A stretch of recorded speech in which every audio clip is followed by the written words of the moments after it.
قال فما خطبكم أيها المرسلون قالوا إنا أرسلنا إلى قوم مجرمين لنرسل عليهم حجارة من طين مسومة عند ربك للمسرفين فأخرجنا من كان فيها من المؤمنين فما وجدنا فيها غير بيت من المسلمين وتركنا فيها آية للذين يخافون العذاب الأليم وفي موسى إذ أرسلناه إلى فرعون بسلطان مبين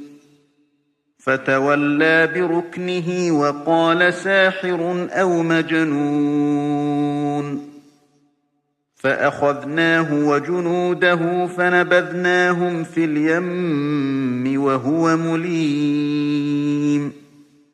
وفي عاد إذ أرسلنا عليهم الريح العقيم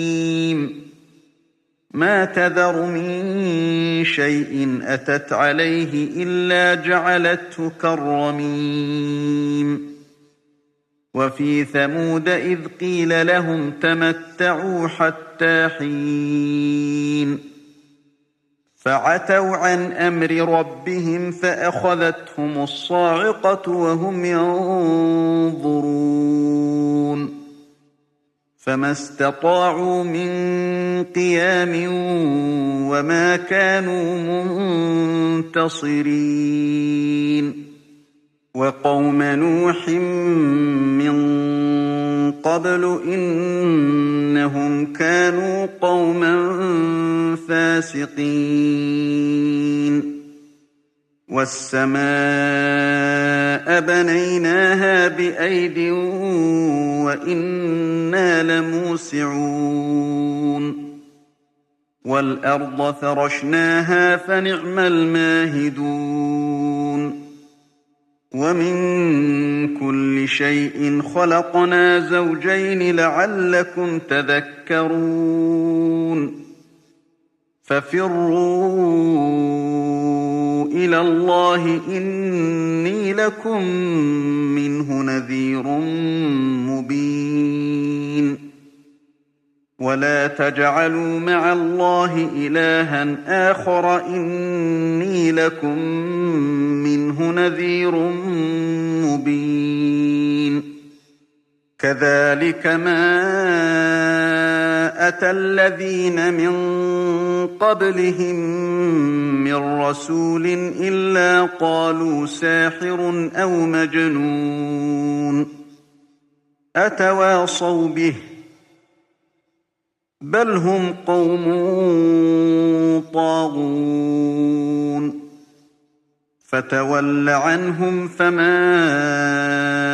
أنت بملوم وذكر فإن الذكرى تنفع المؤمنين وما خلقت الجن والإنس إلا ليعبدون ما أريد منهم من رزق وما أريد أن يطعمون إن الله هو الرزاق ذو القوة المتين فإن للذين ظلموا ذنوبا مثل ذنوب أصحابهم فلا يستعجلون فويل للذين كفروا من يومهم الذي يوعدون بسم الله الرحمن الرحيم وَالطُّورِ وَكِتَابٍ مَّسْطُورٍ فِي رَقٍّ مَّنشُورٍ وَالْبَيْتِ الْمَعْمُورِ وَالسَّقْفِ الْمَرْفُوعِ وَالْبَحْرِ الْمَسْجُورِ إِنَّ عَذَابَ رَبِّكَ لَوَاقِعٌ مَا لَهُ مِن دَافِعٍ يَوْمَ تَمُورُ السَّمَاءُ مَوْرًا وَتَسِيرُ الْجِبَالُ سَيْرًا فَوَيْلٌ يَوْمَئِذٍ لِّلْمُكَذِّبِينَ الَّذِينَ هُمْ فِي خَوْضٍ يَلْعَبُونَ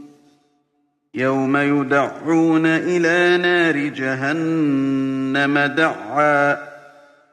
هَٰذِهِ النَّارُ الَّتِي كُنتُم بِهَا تُكَذِّبُونَ أَفَسِحْرٌ هَٰذَا أَمْ أَنتُمْ لَا تُبْصِرُونَ اصْلَوْهَا فَاصْبِرُوا أَوْ لَا تَصْبِرُوا سَوَاءٌ عَلَيْكُمْ إِنَّمَا تُجْزَوْنَ مَا كُنتُمْ تَعْمَلُونَ إِنَّ الْمُتَّقِينَ فِي جَنَّاتٍ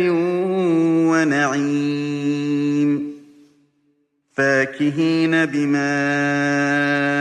آتَاهُمْ رَبُّهُمْ وَوَقَاهُمْ رَبُّهُمْ عَذَابَ الْجَحِيمِ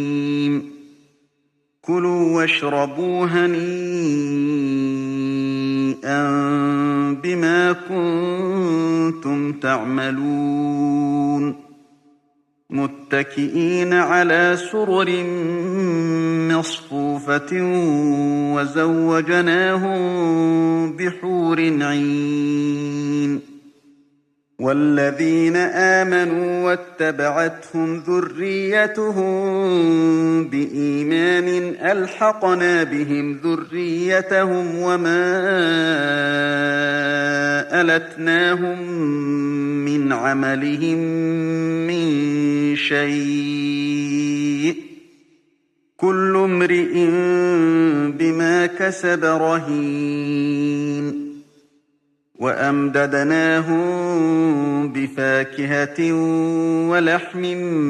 مِّمَّا يَشْتَهُونَ يَتَنَازَعُونَ فِيهَا كَأْسًا لَّا لَغْوٌ فِيهَا وَلَا تَأْثِيمٌ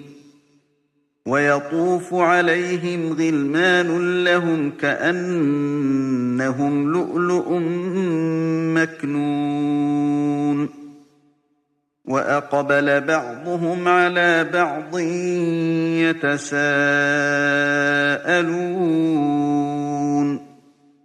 قَالُوا إِنَّا كُنَّا قَبْلُ فِي أَهْلِنَا مُشْفِقِينَ فَمَنَّ اللَّهُ عَلَيْنَا وَوَقَانَا عَذَابَ السَّمُومِ إِنَّا كُنَّا مِن قَبْلُ نَدْعُوهُ ۖ إِنَّهُ هُوَ الْبَرُّ الرَّحِيمُ فَذَكِّرْ فَمَا أَنتَ بِنِعْمَةِ رَبِّكَ بِكَاهِنٍ وَلَا مَجْنُونٍ أَمْ يَقُولُونَ شَاعِرٌ نَّتَرَبَّصُ بِهِ رَيْبَ الْمَنُونِ قُلْ تَرَبَّصُوا فَإِنِّي مَعَكُم مِّنَ الْمُتَرَبِّصِينَ أَمْ تَأْمُرُهُمْ أَحْلَامُهُم بِهَٰذَا ۚ أَمْ هُمْ قَوْمٌ طَاغُونَ أَمْ يَقُولُونَ تَقَوَّلَهُ ۚ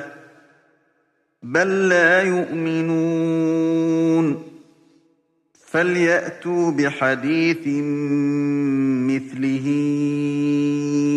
إن كانوا صادقين أم خلقوا من غير شيء أم هم الخالقون أم خلقوا السماوات والأرض بل لا يوقنون أم عندهم خزائن ربك أم هم المسيطرون أم لهم سلم يستمعون فيه فليأت مستمعون بسلطان مبين أم له البنات ولكم البنون أم تسألهم أجرا فهم من مغرم مثقلون أم عندهم الغيب فهم يكتبون أم يريدون كيدا فالذين كفروا هم المكيدون أم لهم إله غير الله سبحان الله عما يشركون وإن يروا كسفا من السماء ساقطا يقولوا سحاب مركوم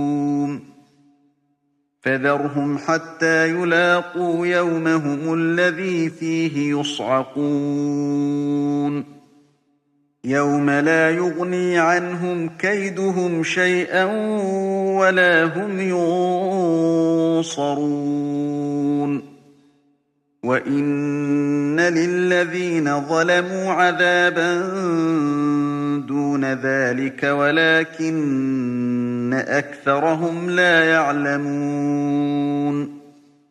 واصبر لحكم ربك فإنك بأعيننا وسبح بحمد ربك حين تقوم ومن الليل فسبحه وإدبار النجوم بسم الله الرحمن الرحيم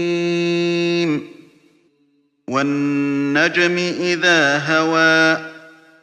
ما ضل صاحبكم وما غوى وما ينطق عن الهوى إن هو إلا وحي يوحى علمه شديد القوى ذو مرة فاستوى وهو بالأفق الأعلى ثم دنا فتدلى فكان قاب قوسين أو أدنى فأوحى إلى عبده ما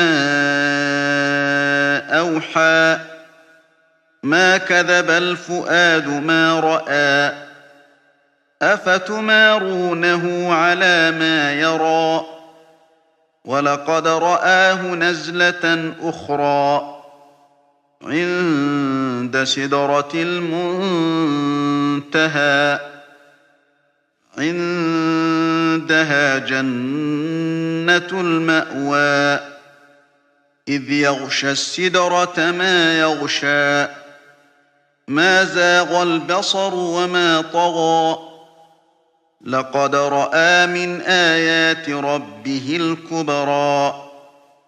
أفرأيتم اللات والعزى ومناة الثالثة الأخرى ألكم الذكر وله الأنثى تلك إذا قسمة ضيزى إن هي إلا أسماء سميتموها أنتم أنتم وآباؤكم سميتموها أنتم وآباؤكم ما أنزل الله بها من سلطان إن يتبعون إلا الظن وما تهوى الأنفس ولقد جاءهم من ربهم الهدى أم للإنسان ما تمنى فلله الآخرة والأولى وكم من ملك في السماوات لا تغني شفاعتهم شيئا إلا من بعد أن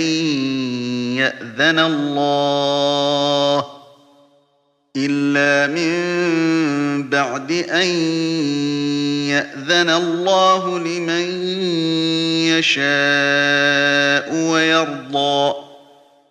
إن الذين لا يؤمنون بالآخرة ليسمون الملائكة تسمية الأنثى وما لهم به من علم إن يتبعون إلا الظن وإن الظن لا يغني من الحق شيئا فأعرض عمن تولى عن ذكرنا ولم يرد إلا الحياة الدنيا ذلك مبلغهم من العلم إن ربك هو أعلم بمن ضل عن سبيله وهو أعلم بمن اهتدى ولله ما في السماوات وما في الأرض ليجزي الذين أساءوا بما عملوا ويجزي الذين أحسنوا بالحسنى الذين يجتنبون كبائر الإثم والفواحش إلا اللمم إن ربك واسع المغفرة هو أعلم بكم إذ أنشأكم من الأرض وإذ أنتم أجنة في بطون أمهاتكم فلا تزكوا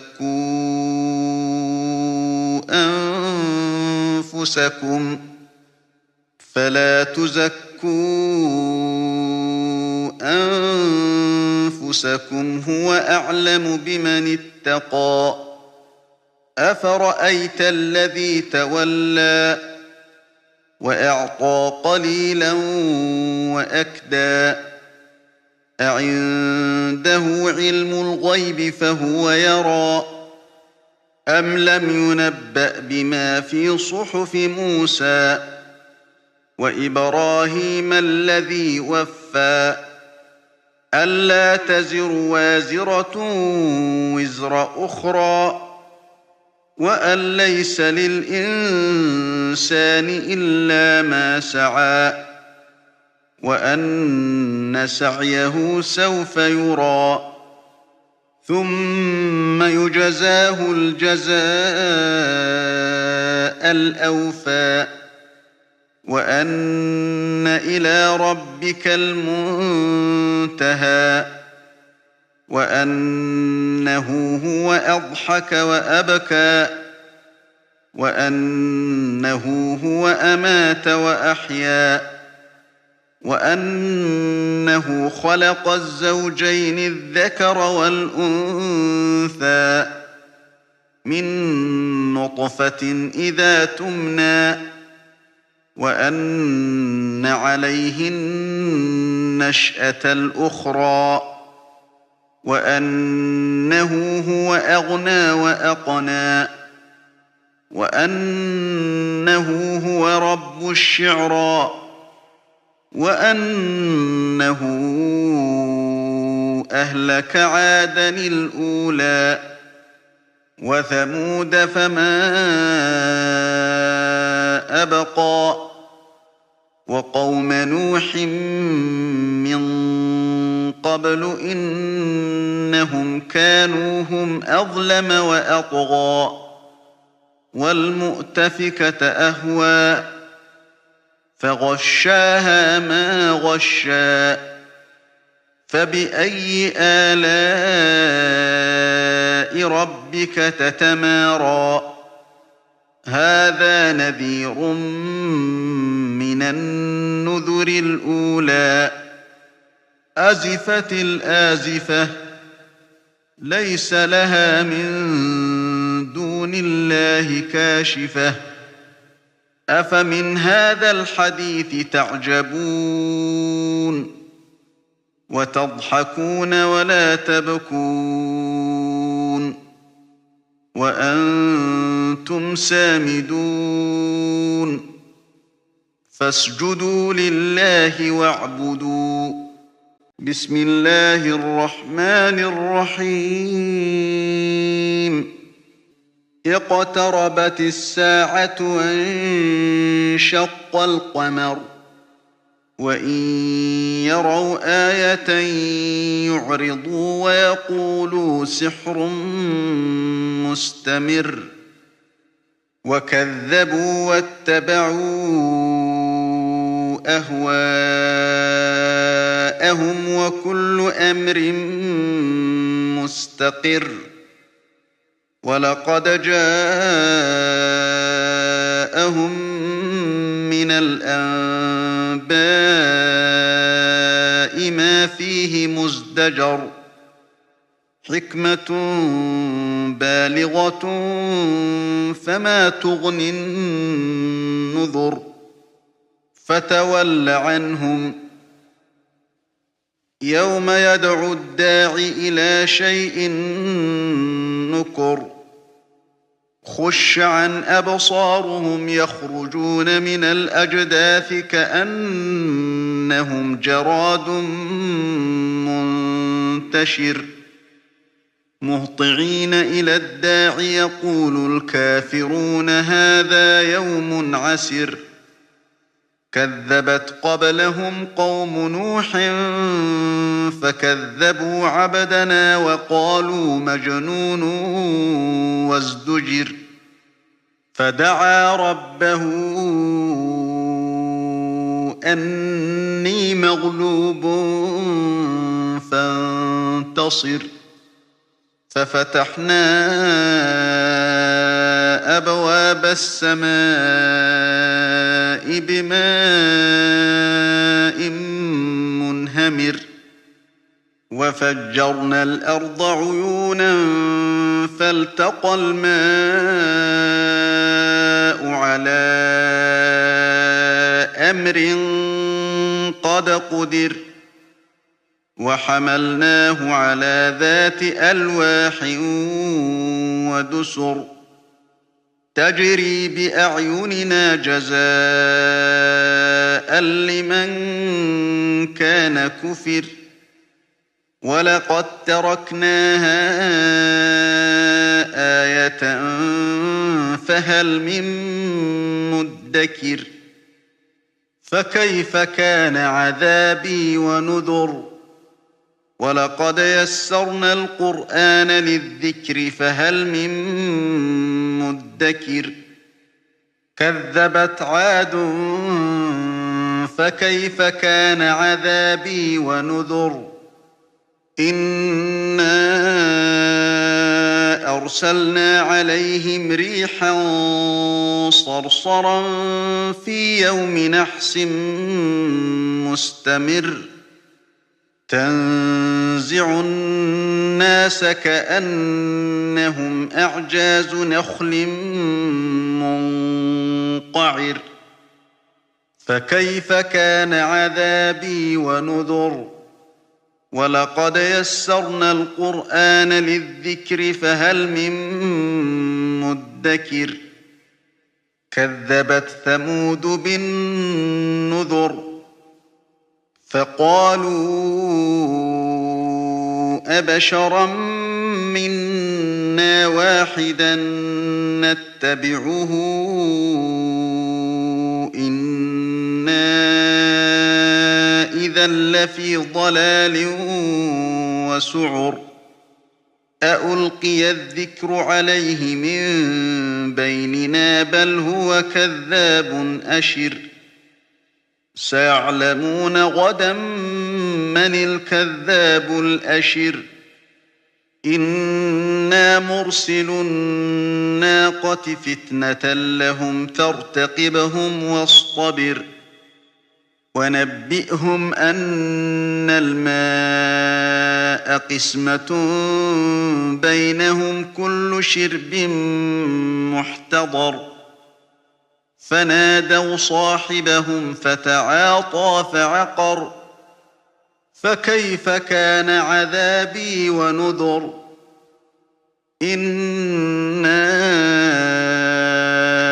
أرسلنا عليهم صيحة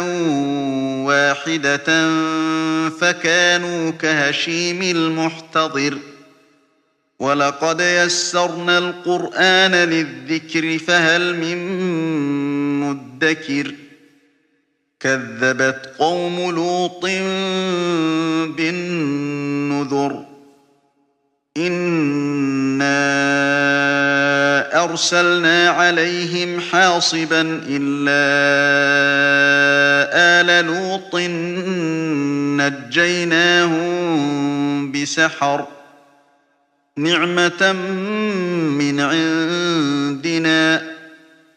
كذلك نجزي من شكر ولقد أنذرهم بطشتنا فتماروا بالنذر ولقد راودوه عن ضيفه فطمسنا أعينهم فذوقوا عذابي ونذر ولقد صبحهم بكرة عذاب مستقر فذوقوا عذابي ونذر ولقد يسرنا القرآن للذكر فهل من مدكر ولقد جاء آل فرعون النذر كذبوا بآياتنا كلها فأخذناهم أخذ عزيز مقتدر أكفاركم خير من أولئكم أم لكم براءة في الزبر أم يقولون نحن جميع منتصر سيهزم الجمع ويولون الدبر بل الساعة موعدهم والساعة أدهى وأمر إن المجرمين في ضلال وسعر يوم يسحبون في النار على وجوههم ذوقوا مس سقر إنا كل شيء خلقناه بقدر وما أمرنا إلا واحدة كلمح بالبصر ولقد أهلكنا أشياعكم فهل من مدكر وكل شيء فعلوه في الزبر وكل صغير وكبير مستطر إن المتقين في جنات ونهر في مقعد صدق عند مليك مقتدر بسم الله الرحمن الرحيم الرحمن علم القرآن خلق الإنسان علمه البيان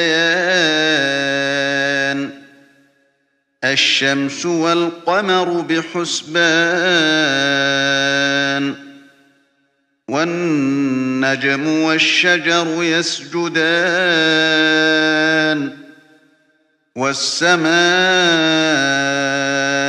رفعها ووضع الميزان ألا تطغوا في الميزان وأقيموا الوزن بالقسط ولا تخسروا الميزان والأرض وضعها للأنام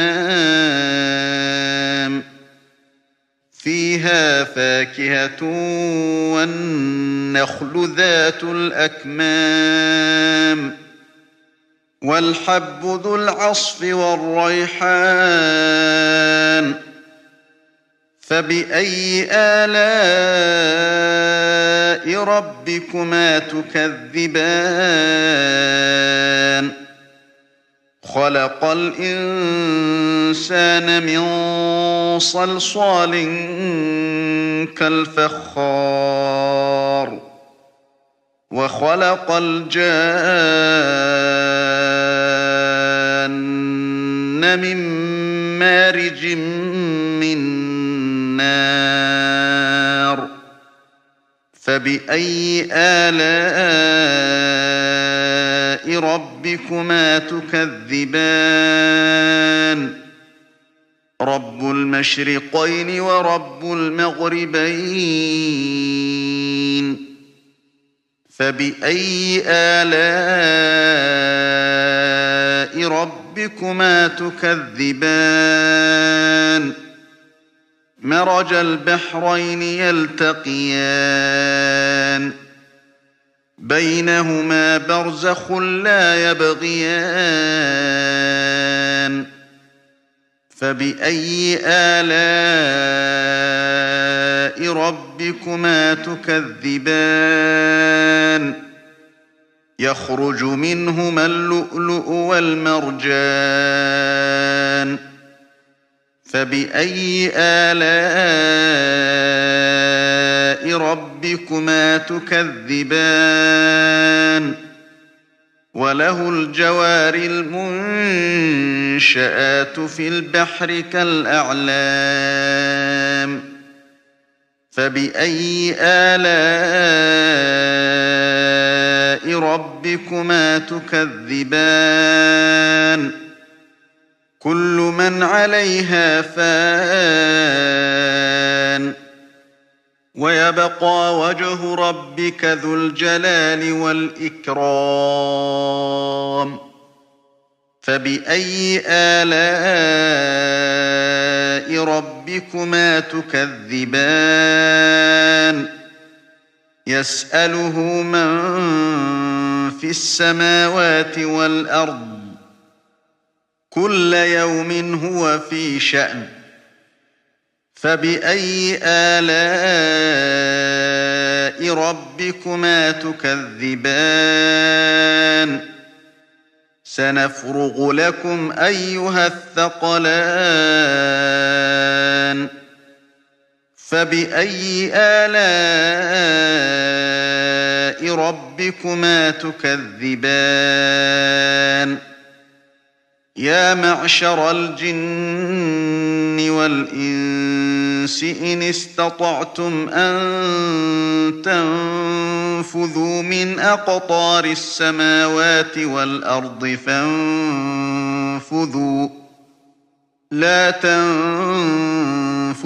إلا بسلطان فبأي آلاء ربكما تكذبان يرسل عليكما شواظ من نار ونحاس فلا تنتصران فبأي آلاء ربكما تكذبان فإذا انشقت السماء فكانت وردة كالدهان فبأي آلاء ربكما تكذبان فيومئذ لا يسأل عن ذنبه إنس ولا جان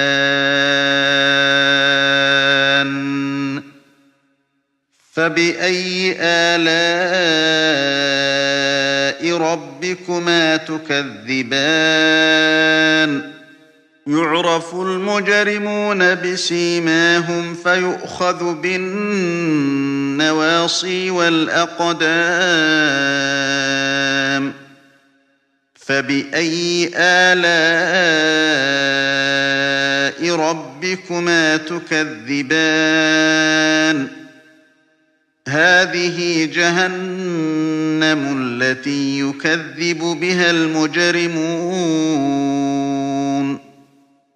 يطوفون بينها وبين حميم آن فبأي آلاء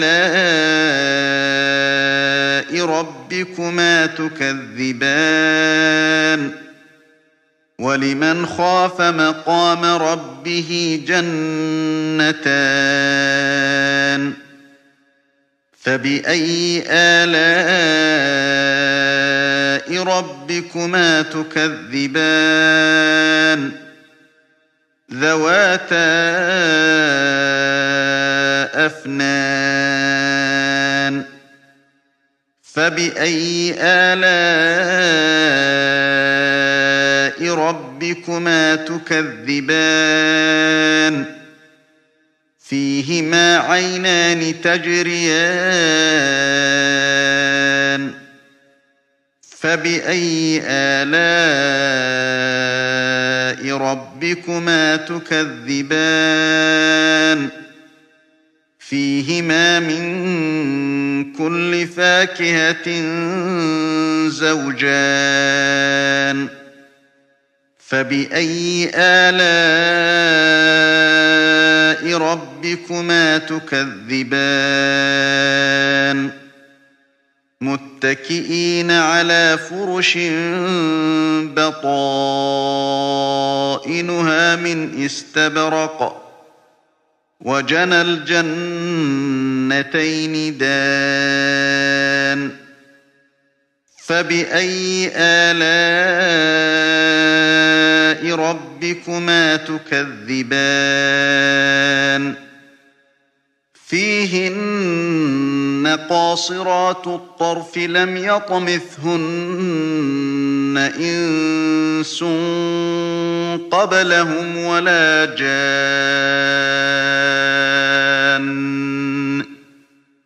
فبأي آلاء ربكما تكذبان كأنهن الياقوت والمرجان فبأي آلاء ربكما تكذبان هل جزاء الإحسان إلا الإحسان فبأي آلاء ربكما تكذبان ومن دونهما جنتان فبأي آلاء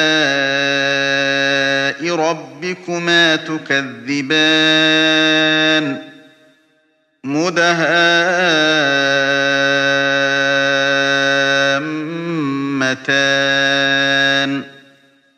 فبأي آلاء ربكما تكذبان فيهما عينان نضاختان فبأي آلاء ربكما تكذبان فيهما فاكهة ونخل ورمان فبأي آلاء ربكما تكذبان فيهن خيرات حسان فبأي آلاء ربكما تكذبان حور مقصورات في الخيام فبأي آلاء ربكما تكذبان لم يطمثهن إنس قبلهم ولا جان فبأي آلاء ربكما تكذبان متكئين على رفرف خضر وعبقري حسان فبأي آلاء ربكما تكذبان تبارك اسم ربك ذي الجلال والإكرام بسم الله الرحمن الرحيم إذا وقعت الواقعة ليس لوقعتها كاذبة خافضة رافعة إذا رجت الأرض رجا وبست الجبال بسا فكانت هباء منبثا وكنتم أزواجا ثلاثة فأصحاب الميمنة ما أصحاب الميمنة وأصحاب المشأمة ما أصحاب المشأمة والسابقون السابقون أولئك المقربون في جنات النعيم ثلة من الأولين وقليل من الآخرين على سرر موضونة متكئين عليها متقابلين يطوف عليهم ولدان مخلدون بأكواب وأباريق وكأس من معين لا يصدعون عنها ولا ينزفون وفاكهة مما يتخيرون ولحم طير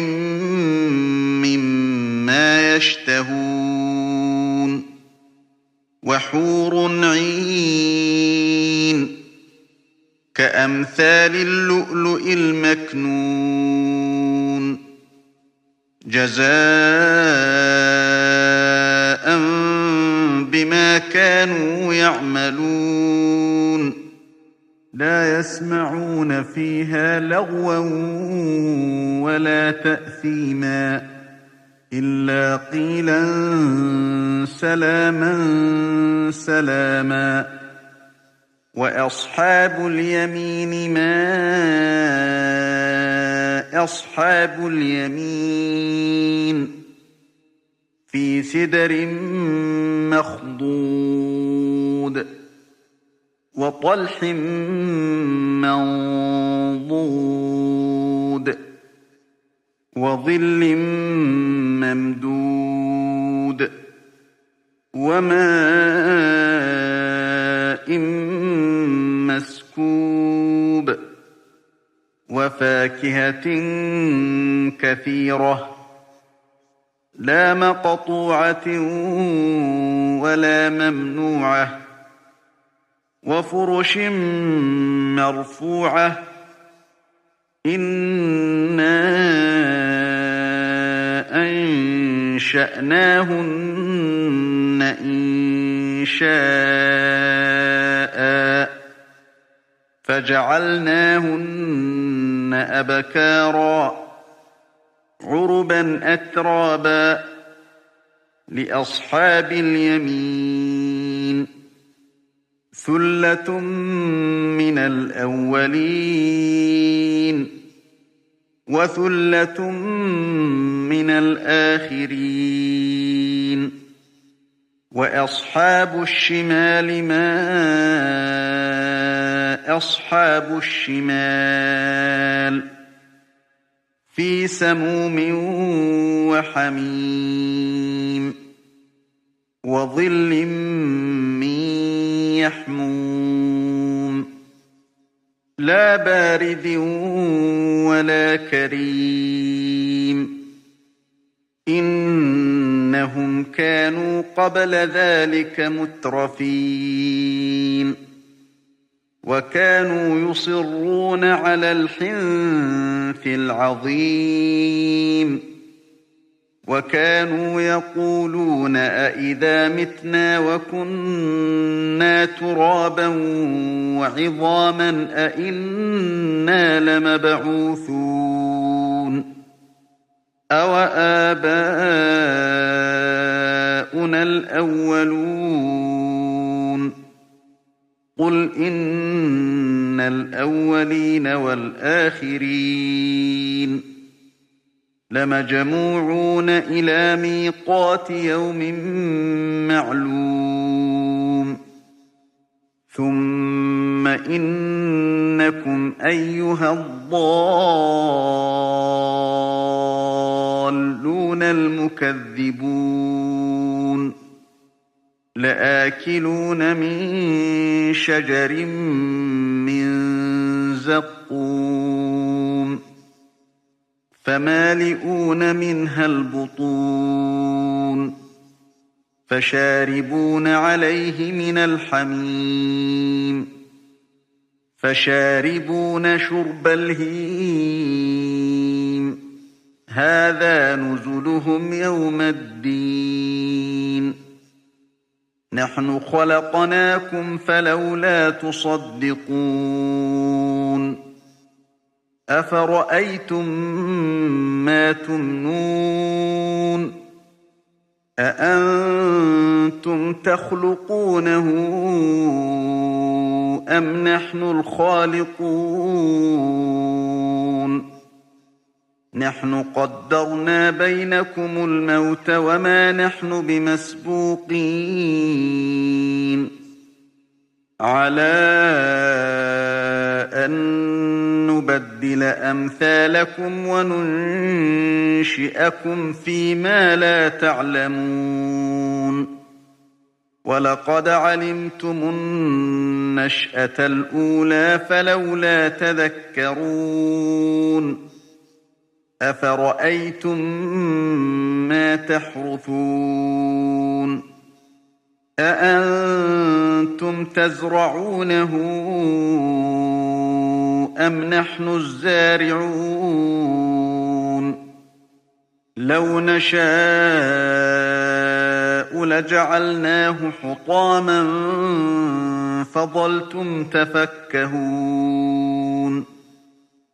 إنا لمغرمون بل نحن محرومون أفرأيتم الماء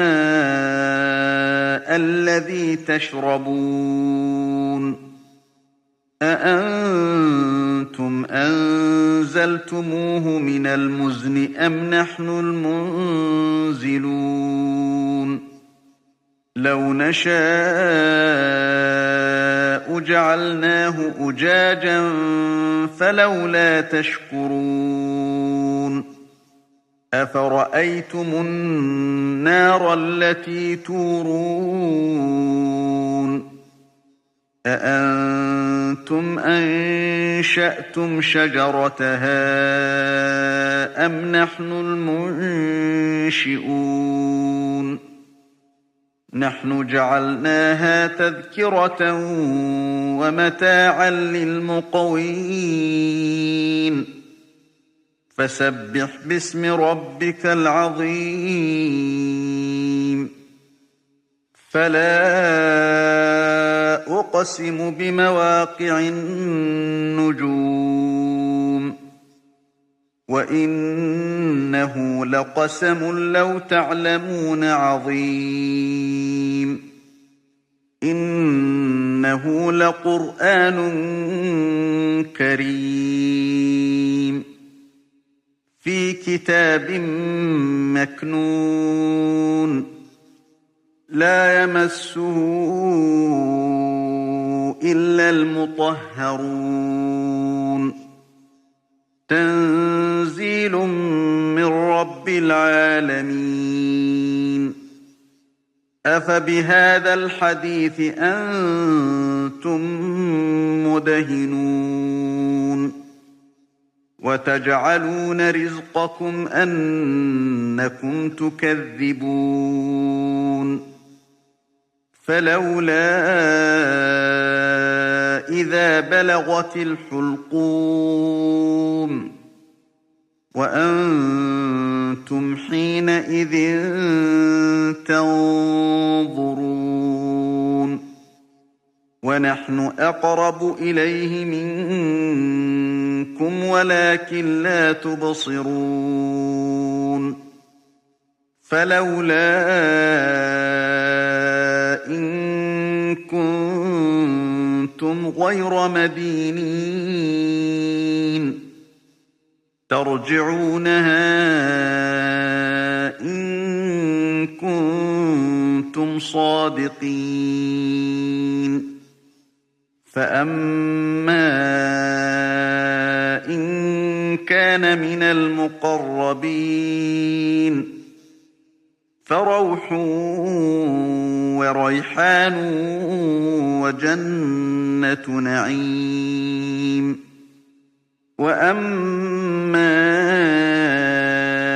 إن كان من أصحاب اليمين فسلام لك من أصحاب اليمين وأما إن كان من المكذبين الضالين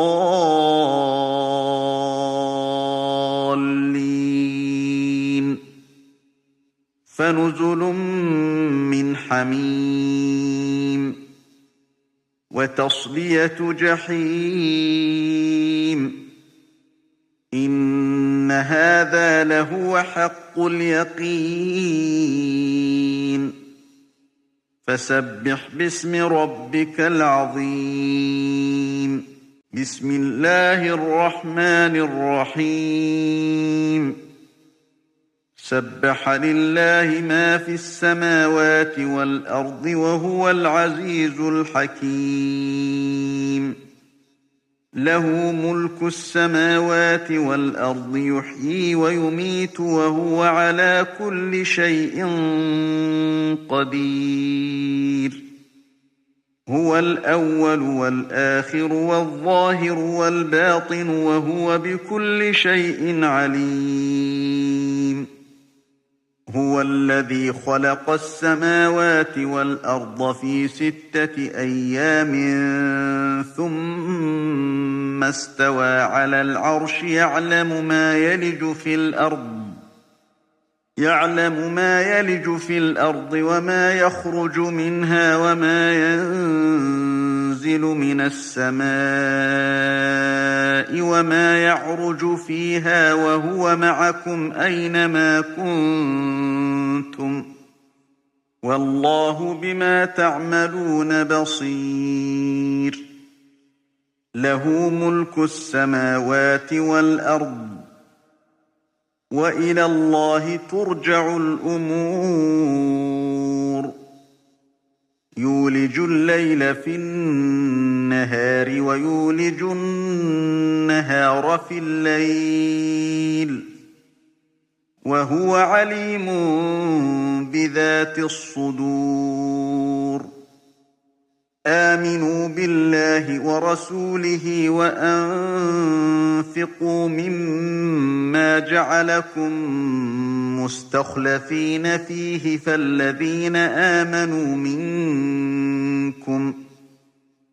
فالذين آمنوا منكم وأنفقوا لهم أجر كبير وما لكم لا تؤمنون بالله والرسول يدعوكم لتؤمنوا بربكم وقد أخذ ميثاقكم إن كنتم مؤمنين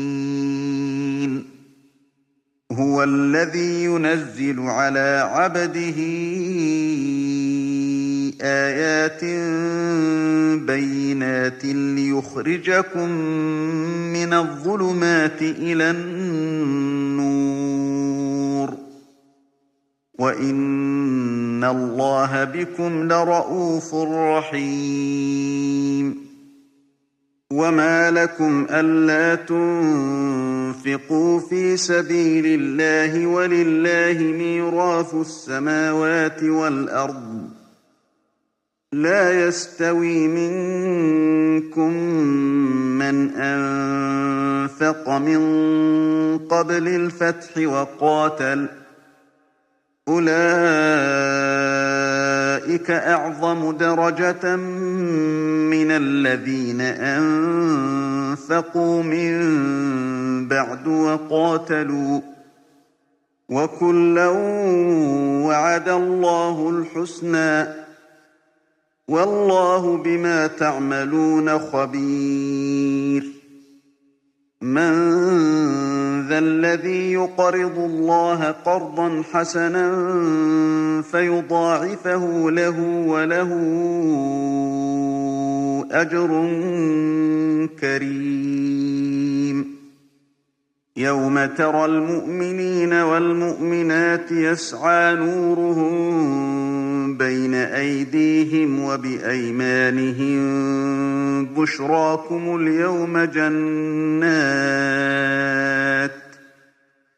بشراكم اليوم جنات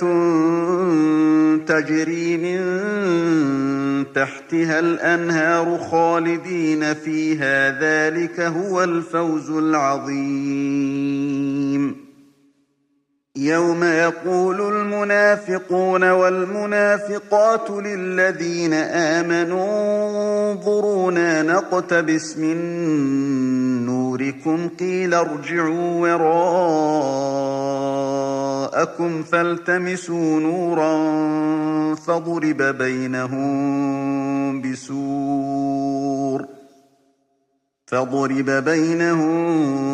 بسور له باب باطنه فيه الرحمة وظاهره من قبله العذاب ينادونهم ألم نكن معكم قالوا بلى ولكنكم فتنتم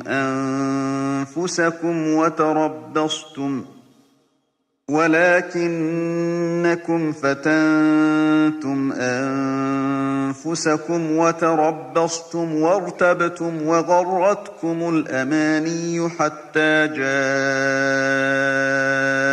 أمر الله وغركم بالله الغرور فاليوم لا يؤخذ منكم فدية ولا من الذين كفروا مأواكم النار هي مولاكم وبئس المصير ألم يأن للذين آمنوا أن تخشع قلوبهم لذكر الله وما نزل من الحق ولا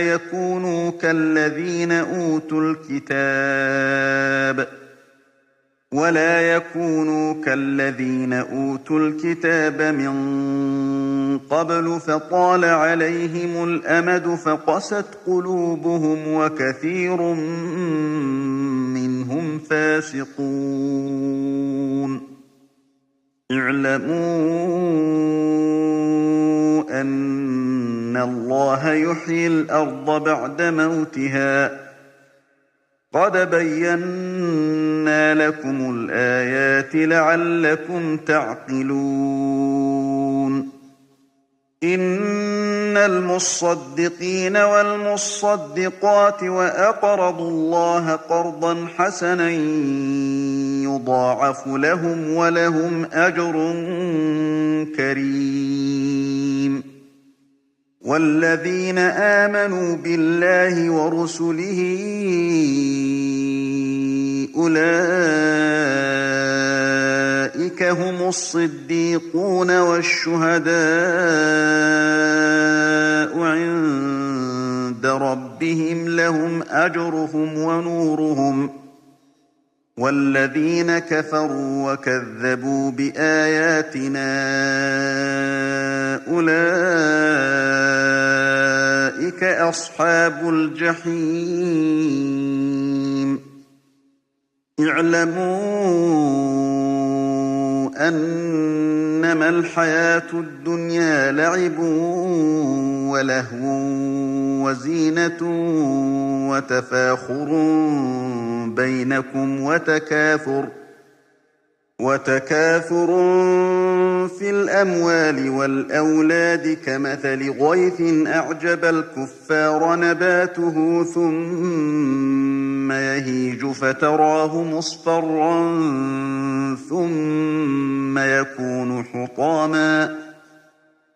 ثم يكون حطاما وفي الآخرة عذاب شديد ومغفرة من الله ورضوان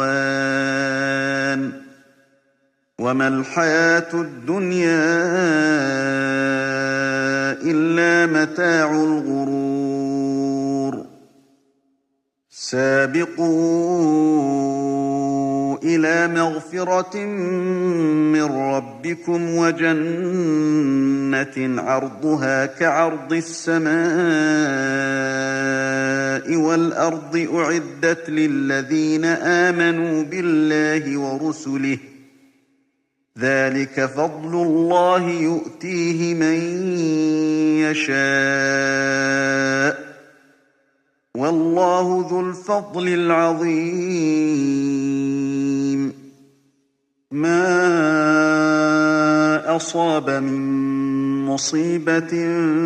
في الأرض ولا في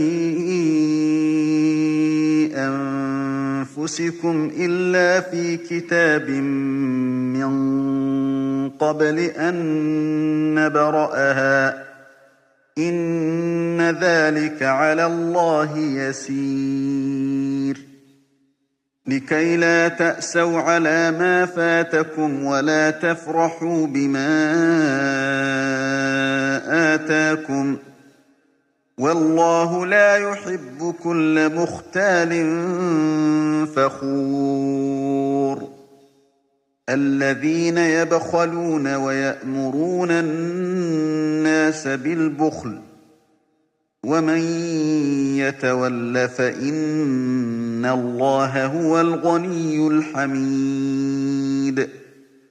لقد أرسلنا رسلنا بالبينات وأنزلنا معهم الكتاب والميزان ليقوم الناس بالقسط وأنزلنا الحديد وأنزلنا الحديد فيه بأس شديد ومنافع للناس وليعلم الله من ينصره ورسله بالغيب إن الله قوي عزيز ولقد أرسلنا نوحا وإبراهيم وجعلنا في ذريتهما النبوة والكتاب فمنهم مهتد وكثير منهم فاسقون ثم قفينا على آثارهم برسلنا وقفينا بعيسى ابن مريم وآتيناه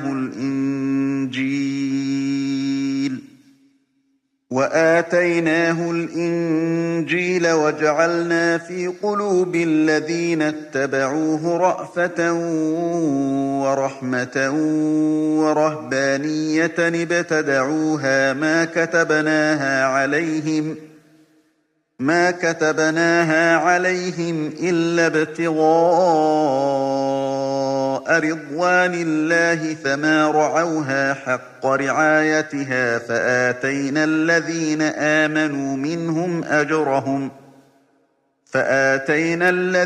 آمنوا منهم أجرهم وكثير منهم فاسقون